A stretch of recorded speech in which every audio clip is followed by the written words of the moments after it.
안녕하십니까. 인문학자 박영규입니다. 오늘은 주역 중산간괴를 전체적으로 해설하는 영상을 준비했습니다.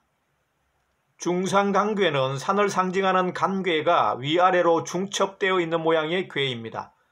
삶을 살다가 첩첩산중을 만나면 우선 멈춰야 합니다.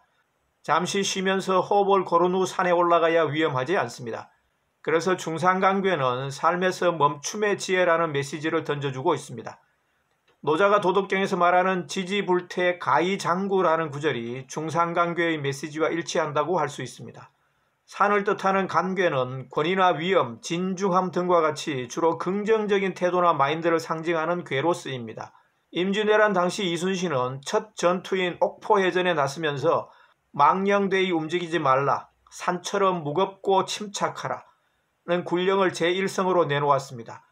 주역의 조예가 깊었던 이순신은 주역 간괴의 메시지를 이용해서 병사들의 기강을 다잡은 후 군대를 출정시켰습니다. 그리고 대성을 거두었습니다. 그러나 산을 상징하는 간괴가 위아래에 겹쳐져 만들어지는 중산간괴는 주로 흉한 상황을 암시합니다. 첩첩산중이라는 표현처럼 일이 잘 풀리지 않고 꽉 막혀있는 상황을 가리키는 괴가 중산간괴입니다.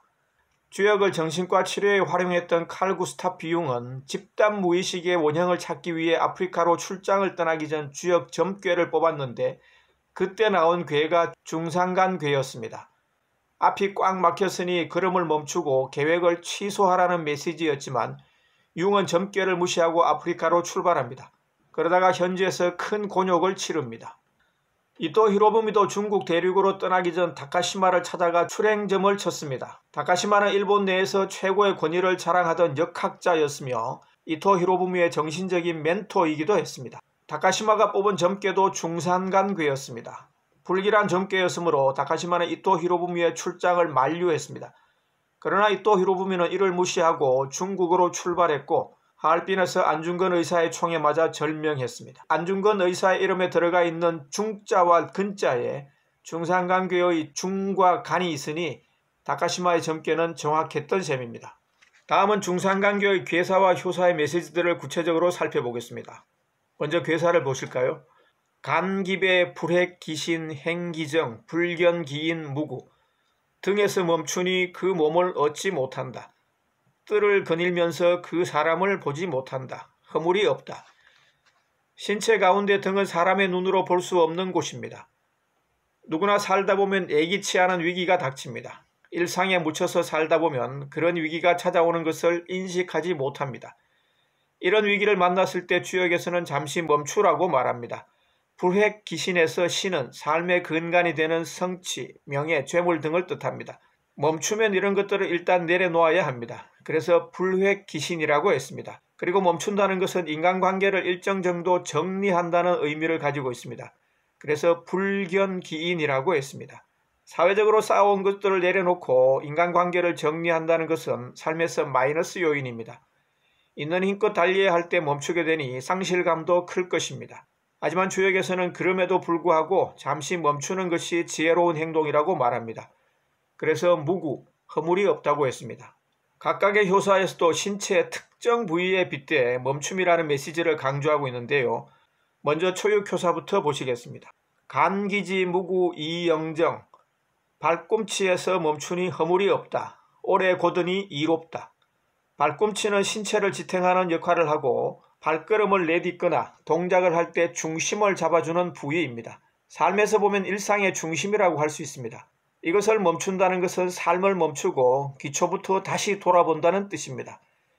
예기치 않았던 역경을 만났을 때는 우선 일상적인 삶을 모두 멈추고 찬찬히 반추하는 시간을 가지라는 의미입니다. 그래야 허물이 없고 장기적으로 이롭다는 것이 주역의 조언입니다. 멈춰야 할 곳에서 멈추지 못하면 일이 마음먹은 대로 풀리지 않게 되고 오히려 심적인 고통만 커지게 됩니다. 그래서 6.2효사에서는 이렇게 말합니다. 간기비 부증기수 기심불쾌. 장단지에서 멈추니 따라오는 것을 구하지 못한다. 마음이 불쾌하다. 장단지는 다리의 허벅지 부분입니다. 여기서 멈춘다는 것은 조금만 더 가보자 하는 마음으로 일을 계속 끌고 가다가 마지못해 멈춘다는 의미입니다. 하지만 그것은 그다지 현명하지 못한 처신입니다. 그래서 부증기수 기심불쾌, 따라오는 것을 구하지 못하고 마음이 불쾌하다고 했습니다. 이보다 더 심한 경우도 있습니다. 될 대로 되라는 마음으로 끝까지 밀어붙이는 유행의 사람도 있죠. 하지만 이런 태도는 상황을 더 악화시킬 뿐입니다. 구삼효사를 보시죠. 간기한 열기인 려훈심, 한계 지점에서 멈추니 등뼈를 벌리는 것이다. 근심으로 마음이 탄다. 등뼈를 벌린다는 것은 삶의 배경이나 조건을 스스로 훼손시킨다는 뜻입니다. 적당한 지점에서 멈추지 않고 끝까지 가다가 막다른 지점에서 멈추면 오히려 삶을 피폐하게 만들 수 있습니다. 그렇게 되면 근심으로 마음이 새까맣게 타들어갈 수밖에 없을 것입니다. 그래서 첩첩산중과 같은 장애물을 만났을 때는 원점에서 다시 시작하는 기분으로 모든 것을 내려놓는 것이 지혜로운 처신입니다. 그래서 육사효사에서는 이렇게 말합니다. 간기신무구, 그 몸뚱이에서 멈추니 허물이 없다. 몸뚱이는 삶의 근간입니다. 그것을 멈춘다는 것은 일상적인 활동을 오버스톱 시킨다는 뜻입니다.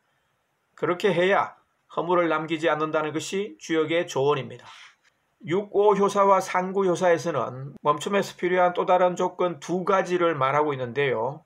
간기보 언유서 회망, 광대뼈에서 멈추니 말의 조리가 있어 후회가 없다. 돈간길, 돈독하게 멈추니 길하다. 광대뼈는 말을 할 때 작동하는 부위입니다. 광대뼈에서 멈춘다는 것은 말을 멈춘다는 뜻입니다. 노자도 도덕경에서 다은삭궁 불여수중, 말이 많으면 처지가 궁색해지니 마음속에 간직하는 것만 못하다고 했는데 주역에서도 역경에 처했을 때는 특히 말을 아끼라고 조언하고 있습니다. 또 하나 멈춤에서 중요한 것은 돈독함입니다. 돈간길은 자신의 처지를 객관적으로 성찰하면서 진중하게 멈춤의 시간을 가져야 새로운 활로를 개척할 수 있다는 뜻입니다. 살다 보면 자신의 의지로는 어찌할 수 없는 장애물을 만날 수도 있습니다.